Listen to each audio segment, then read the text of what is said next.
geste technique. Là, c'est une faute. Et point pour la France. Voilà. Ce qui était autrefois un point,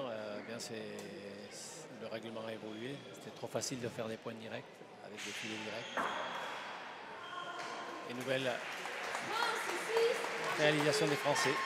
6-4, un but réussi de Eneko de Paredes. Voilà, les Français rentrent véritablement dans la partie après 4 petits points, toujours dans ce sport de la pelote, mais un peu comme dans tous les sports où il y a cette petite crispation de début de partie. Et là, ils sont libérés.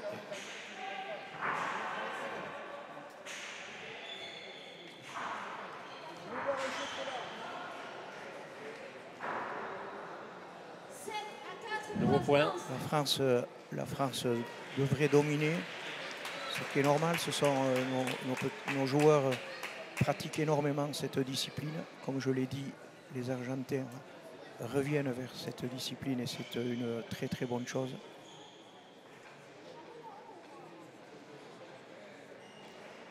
Voilà, toujours une belle technique. Il faut quand même serrer cette raquette. Voilà, ça c'est faux.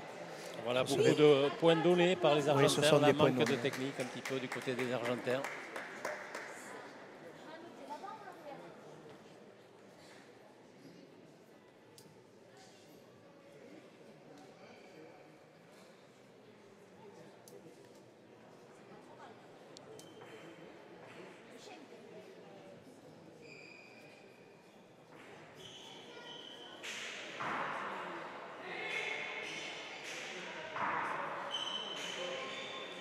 Kirill derrière, Etchebest et oh là, grosse faute d'Alan Correa. 9e point conclu par les Français. Ouais, devant les coups de boutoir des Français, là les Argentins vont oui, céder. Techniquement, il y a quelques erreurs de jugement. Les Français là dominent, ce que je disais sur les 4 premiers points, il faut trouver ses marques et ensuite, bien entendu, la différence se fait sentir, même si les Argentins essaient, mais voilà, on tourne bien la pelote, on exploite bien. Ce mur là, ça va être un cadeau peut-être pour les Argentins. Et non, même pas. Dommage. Dommage que l'Argentin n'ait pas profité de cette opportunité du retour de la planche.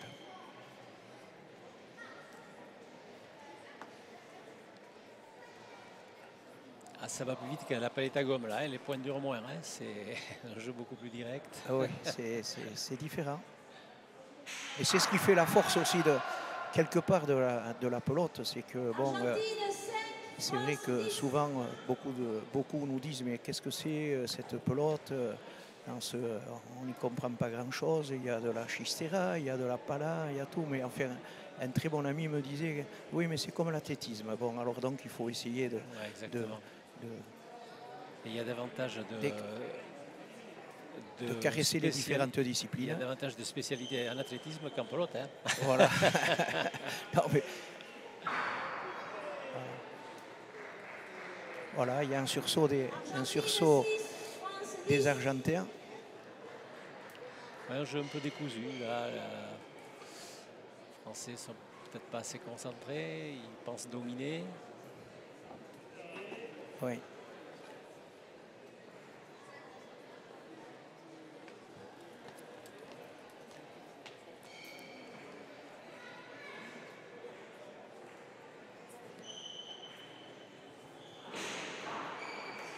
Alan Correa. Ah, on va sûrement faire refaire le point. Il y a eu collision entre les joueurs. Que va décider Peyo Tranche, le juge.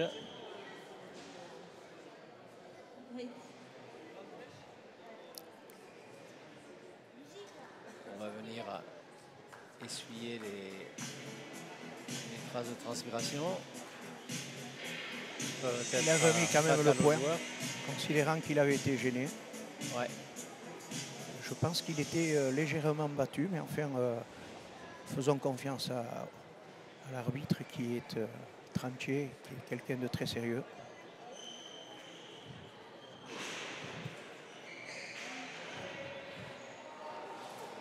Voilà, dès qu'on rentre dans la technique pour toucher ce mur de gauche, là, ils ont quand même quelques difficultés à appréhender cette pelote.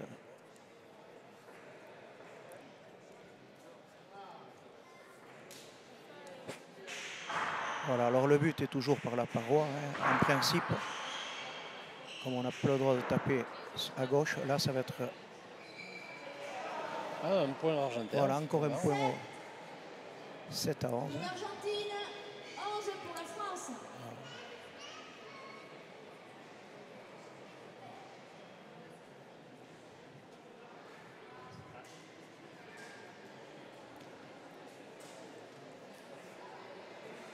L'entraîneur Laurent Paul donne des conseils à ses joueurs qui, bien entendu, rentrent dans ce concert de la pelote. 8 pour l'Argentine, 11 pour la France. Ah, les Français vont demander un temps mort. Laurent Paul, l'entraîneur, Il a demandé un tempo, Laurent Paul, parce qu'il veut donner quelques petites précisions, conseils à ses joueurs, en sachant que Bruno Driolet, l'un de nos meilleurs joueurs, est là, attentif à ce qui se passe. Et je pense que Laurent Paul, s'il sent le danger, on a la possibilité de faire un remplacement, va user et utiliser sa possibilité de coaching. Donc à savoir remplacer peut-être un joueur. Je pense que je me demande même s'il n'est pas prêt à le faire. Parce que le coaching est judicieux, il s'agit quand même d'une demi-finale. Et je pense que là, ils vont tout faire pour jouer. Il est déjà avec son instrument à la main, dans le filet, Bruno Driolet. Est-ce qu'il va rentrer? On verra après. S'ils font un point, il risque d'y avoir un coaching. Ils ne sont pas en danger quand même là. 11 à 8. 11 à 8 pour les Français. On voit Laurent Paul, c'est l'entraîneur qui est en blanc derrière le filet. Du poteau jaune. C'est quand même quelque part une surprise que les Argentins se retrouvent à 8 à 11 comme la France, contre la France à ce niveau. Mais bon, à la pelote, tout peut arriver. Donc la preuve, c'est qu'ils sont là. Et bien là, c'est de bon augure peut-être pour la suite des futurs championnats du monde à Biarritz. Qui auront lieu dans 3 ans, exactement.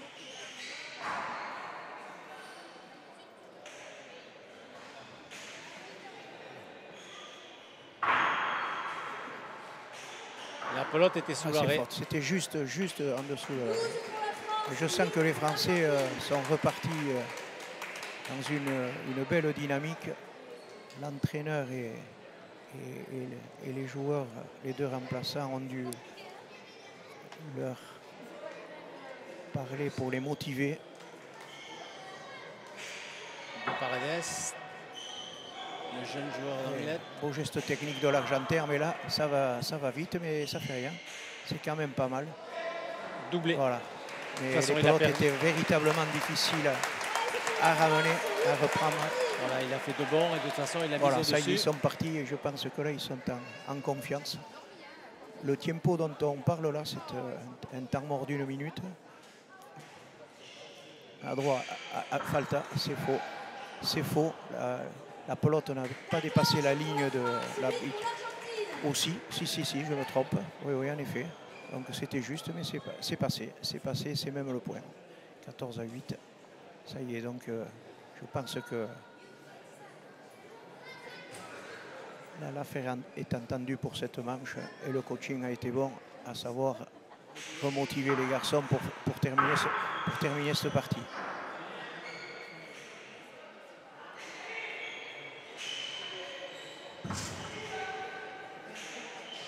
Voilà la puissance de Paredes qui conclut Premier set pour les Français. 15-8 donc pour le coaching a été de bon. Paredes et Vicente Etchebest. Voilà, sans surprise là.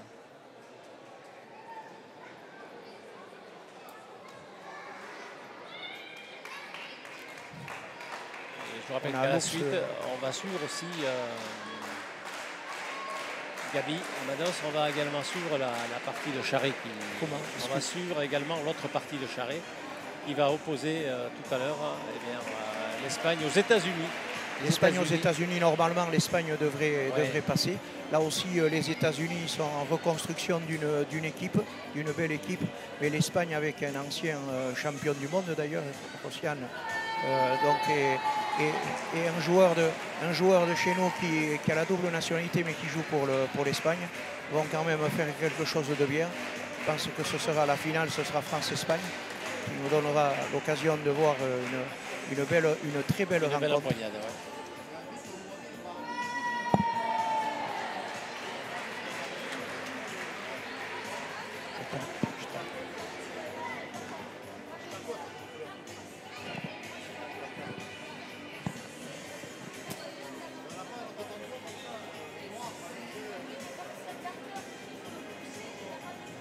Donc on va débuter ce deuxième set.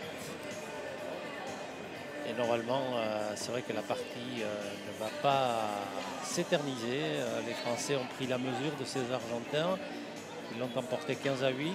Dernière égalisation a eu lieu à 4 partout. Et ensuite, les Français, Neto de Paredes et Vicente Etchebest, se sont détachés avec 5 points d'affilée. 4 partout, 6 points d'affilée, 10-4.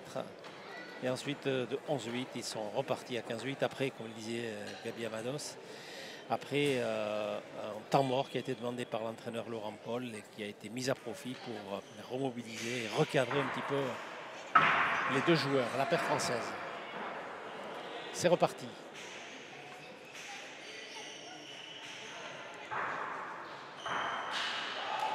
Et faute d'Iñaki Gil, l'arrière argentin qui met la pelote sous l'arrêt ou sur l'arrêt.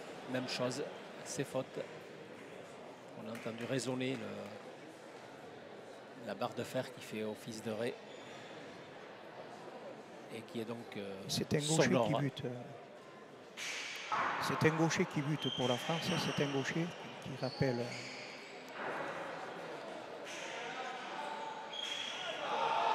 Dommage. Il est attaqué sur la gauche. Filet direct, donc faute. Il faut que le filet soit atteint après le rebond. Là, il n'y a pas eu de rebond, c'est allé directement dans le filet, donc c'est faute. Et le point est pour les Argentins partout.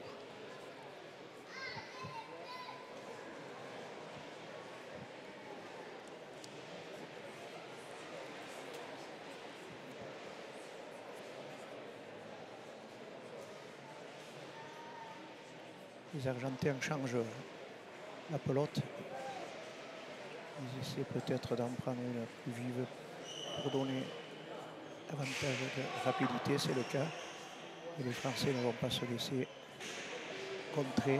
La preuve que c'était un bon choix pour les Argentins à donner de la vitesse. Parce que sur l'aspect technique, difficulté à faire des points aux Français. Donc ils essaient par tous les moyens de trouver une solution. Et là, ça va vite aussi pour eux. Ça va vite pour eux.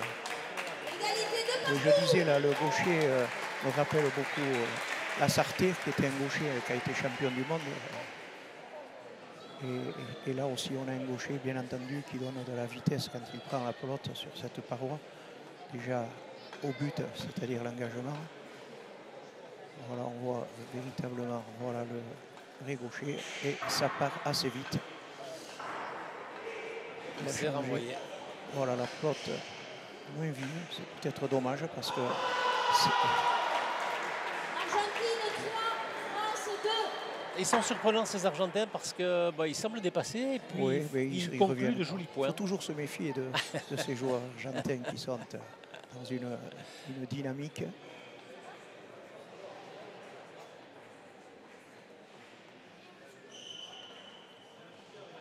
Ce qui est sympathique, c'est que justement, ça joue, ils se défendent, ils essaient de...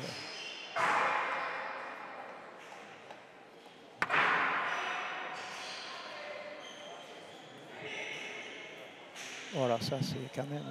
Et voilà, c'est... Bien couvert par l'arrière. C'est argentin, plus que ce qu'on nous disait. Ça donne du sens à cette discipline, ce qui est une... très...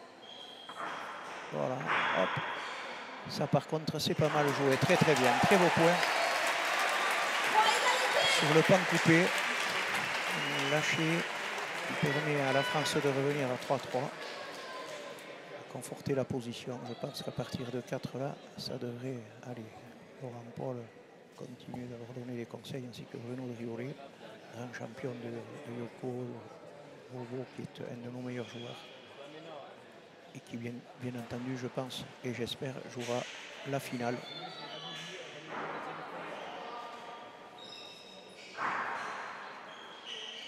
Voilà, quelques fautes, bien sûr.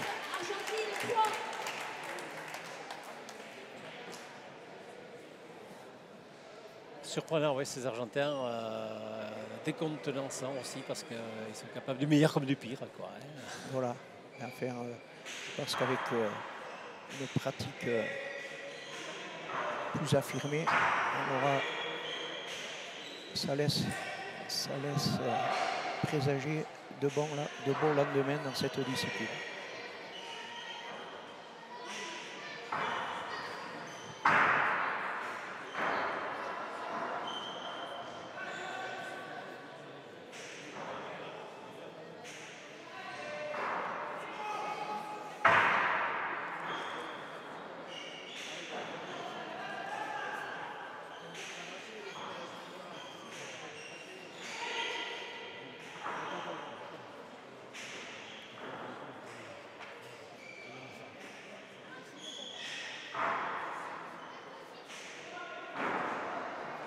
Voilà, voyons s'il profite. Non. Voilà. Non, ils sont capables de tenir le point et ensuite de faire une erreur grossière. Ses jambes. Pays Basque, méchamment, on lui dirait de danser le fandango pour pouvoir appréhender ce type de pelote. Voilà. Ah, il était sur le rythme du tango, l'Argentin. Donc là, il a un problème avec les jambes de positionnement et ça, c'est à corriger, mais ses entraîneurs le lui diront. Ah, encore un beau but. Voilà, ça c'est pas mal du tout, ça joue. Ah mais c'est bien remis d'ailleurs. Ah, ouais, ça passe.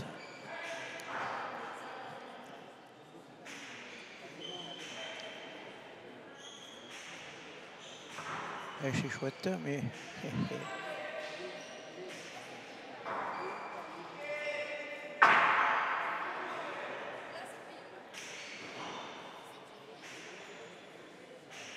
Voilà un bel échange, malheureusement, qui se termine par un filet direct sur les hauteurs. Qui permet à l'Argentine de revenir. 4-5. Le score est serré. Ouais, il reste les collé, Argentins se battent. Ouais.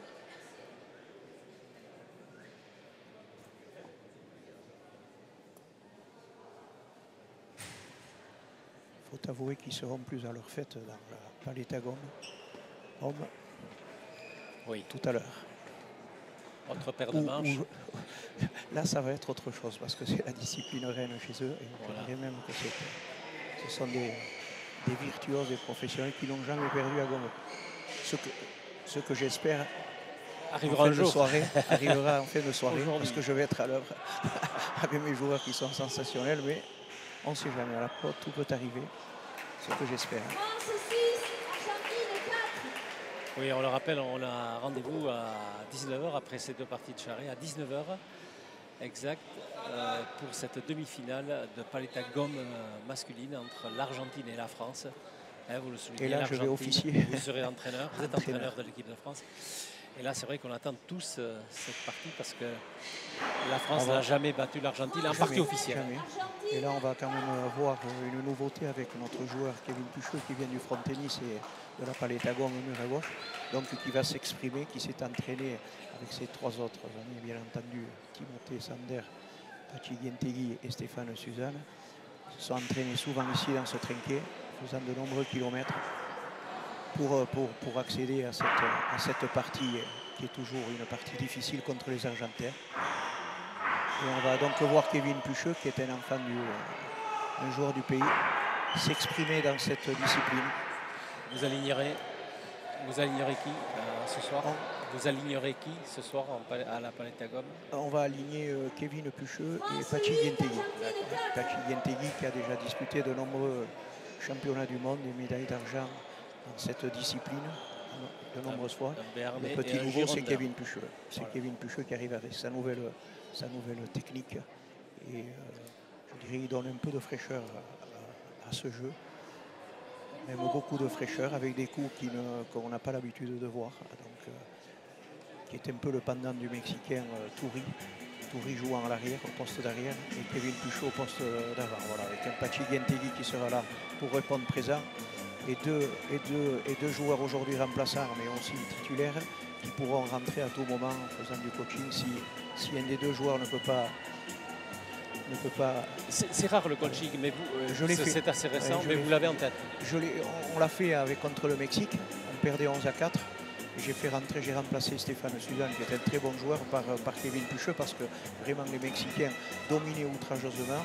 Et donc je l'ai fait, et c'est vrai que ça a porté ses fruits, parce qu'à la deuxième manche, on a perdu la première 15-6 et on a gagné la seconde manche 15-9 contre les Mexicains.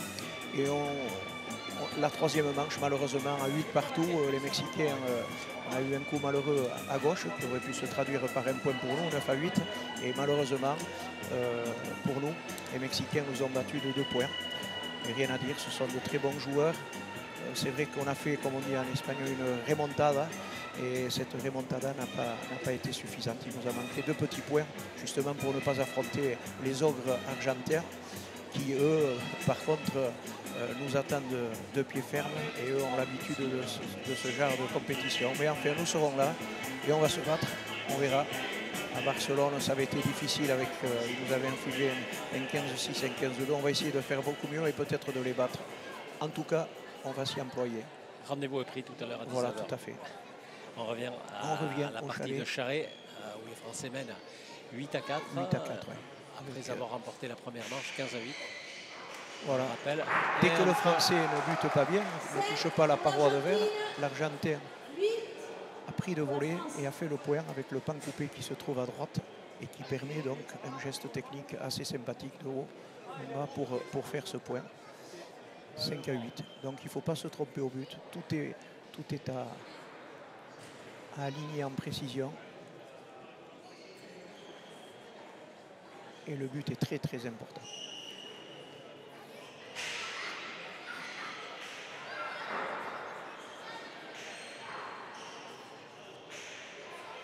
Voilà, toujours quelques ratés. Voilà, on voit quand même que les Argentins n'ont pas la pratique des Français sur ce geste technique de la gauche, qui devrait normalement permettre à l'Argentin de relancer par la paroi de droite, tout au moins. Et là, le pauvre. Voilà. Et on voit tout de suite la différence quand il bute bien et quand il ne bute pas bien, le Français. Voilà, donc ça part. Voilà. On donne tout de suite le sens du point avec un bon but. La deuxième pelote est toujours plus agréable à caresser. 10-5, là, le trou semble fait. C'est 4 points d'affilée.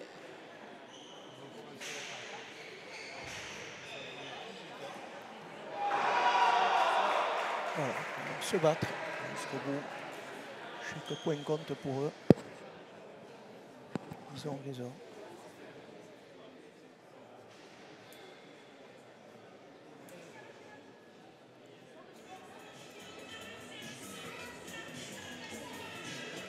En plus, ce ne sont jamais des parties très faciles contre des joueurs comme ça qui sont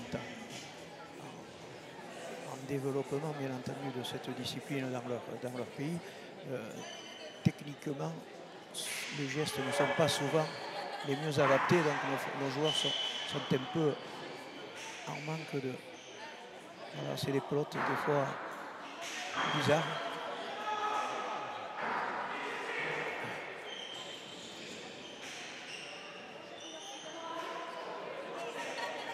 Et ça joue, ils essaient de construire. Voilà, ça va être... Eh oui, c'est bon, ils se battent bien.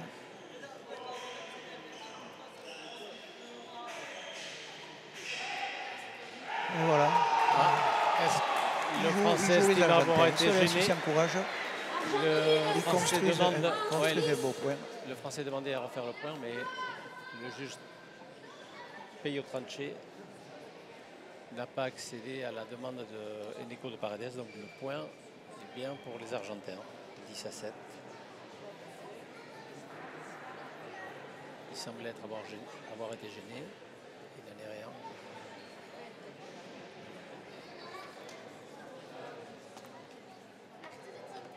Ils se battent.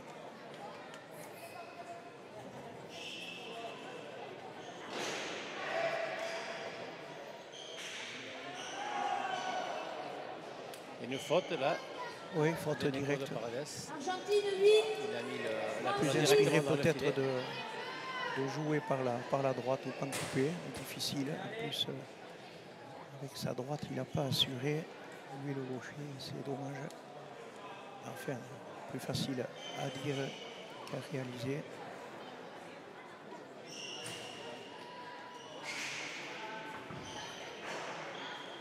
Par contre, il ne faudrait pas qu'il s'endorme.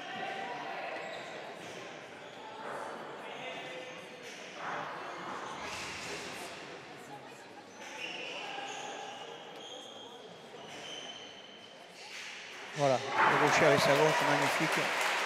C'est le point fort. France 11. Argentine 8. Voilà, la pelote est imprenable là. Oui, Pas coupé et une pelote qui fuse. C'est irrémédiable, c'est le point.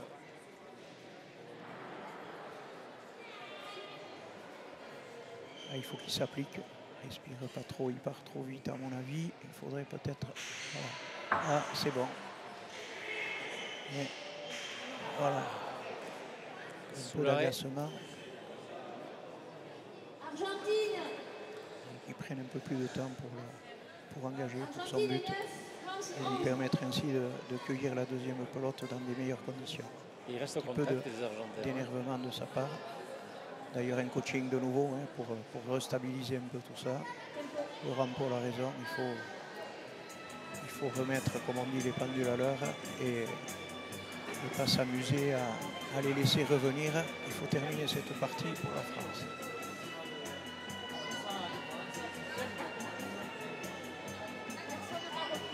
Il reste au contact, ces Argentins. Oui, surprenant. Finalement, c'est c'est bien. surprenant. Ouais. C'est bien pour la discipline, bien entendu. Et puis les Français, il faut qu'ils réagissent. Je pense que là, Bruno Driolet leur parle, l'entraîneur aussi. Il faut qu'ils reviennent. Ce serait quand même dommage pour les Français de laisser passer cette deuxième manche et s'obliger à jouer une troisième manche. Auquel cas, je pense qu'il y aurait du coaching. Mais pour ces jeunes, ce serait bien qu'ils puissent la terminer dans de bonnes conditions. Et les Argentins sont là, toujours là. Ils ne s'en laissent pas compter.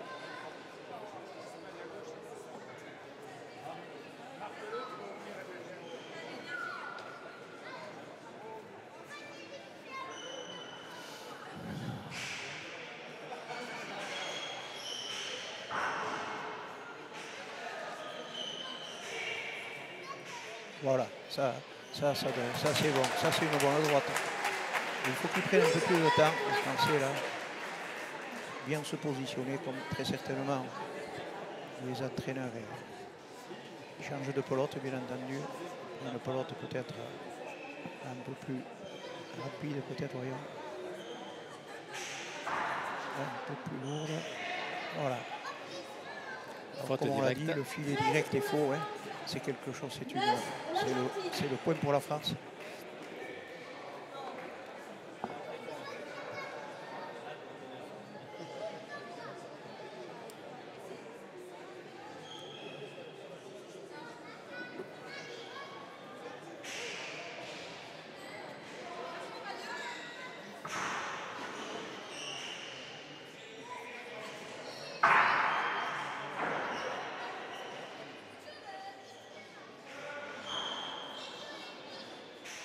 Super. Je pense que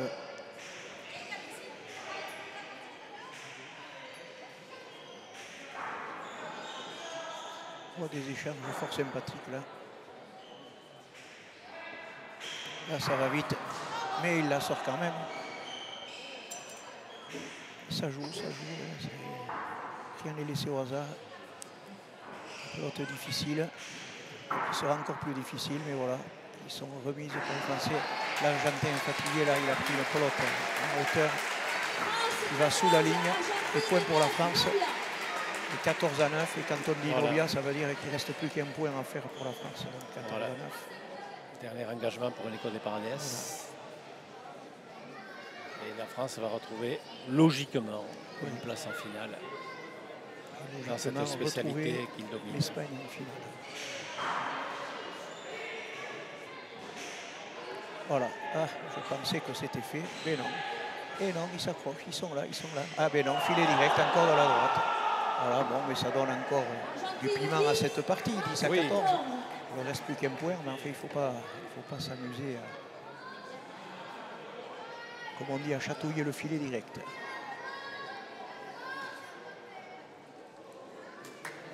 Voilà, Laurent Paul donne les dernières indications, les derniers conseils pour terminer cette partie. Rester dans la partie, ne pas s'écarter.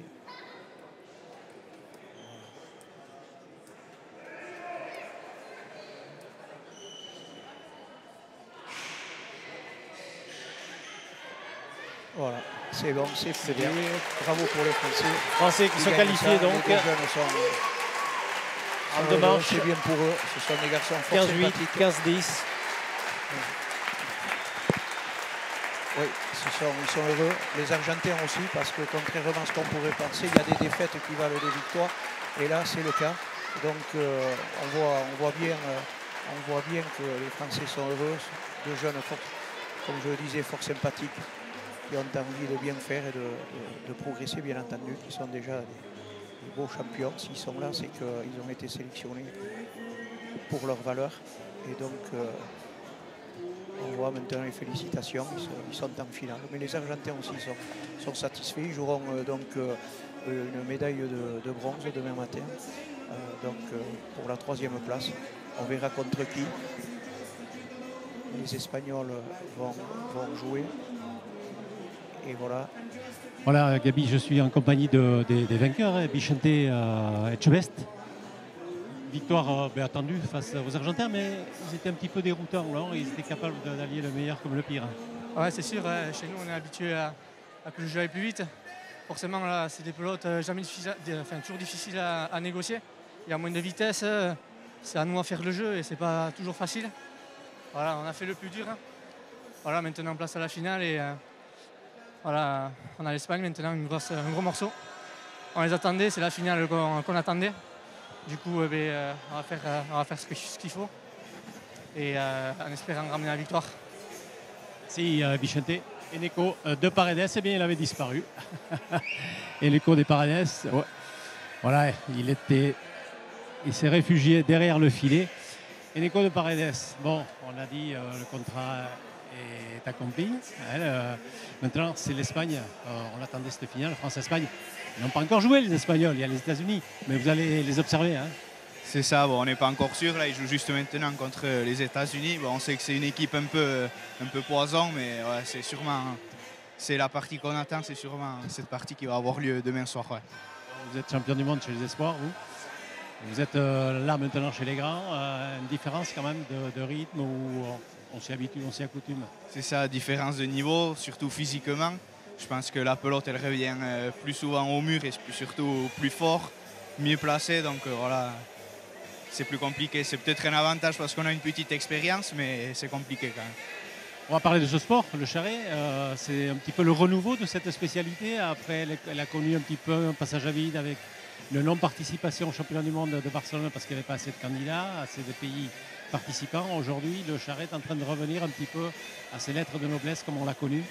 C'est ça, comme tu le dis, aujourd'hui c'est l'une des spécialités dans laquelle il y a le plus de nations, puisqu'on est aujourd'hui, je crois, 8 à participer à cette Coupe du Monde. Donc c'est ça, que du plus. Pour vous, c'est une spécialité qui vous tient à cœur. Vous jouez aussi au Petit Gant, à Chistera. Le charret, c'est quand même spécial, c'est quelque chose qui vous fait vibrer. C'est ça, c'est comme tu dis, c'est quelque chose qui me fait vibrer. C'est voilà, la spécialité que je joue à ça depuis tout petit. Depuis tout petit, je viens voir les championnats du monde à Pau, tout ça. Donc à Barcelone, j'étais très déçu. Et là, de nous revoir aujourd'hui, ça fait chaud au cœur. Voilà, et pour nous aussi, le spectacle est complet avec le Charret. Rendez-vous donc demain, certainement, face à l'Espagne. Merci Nico de Paredes.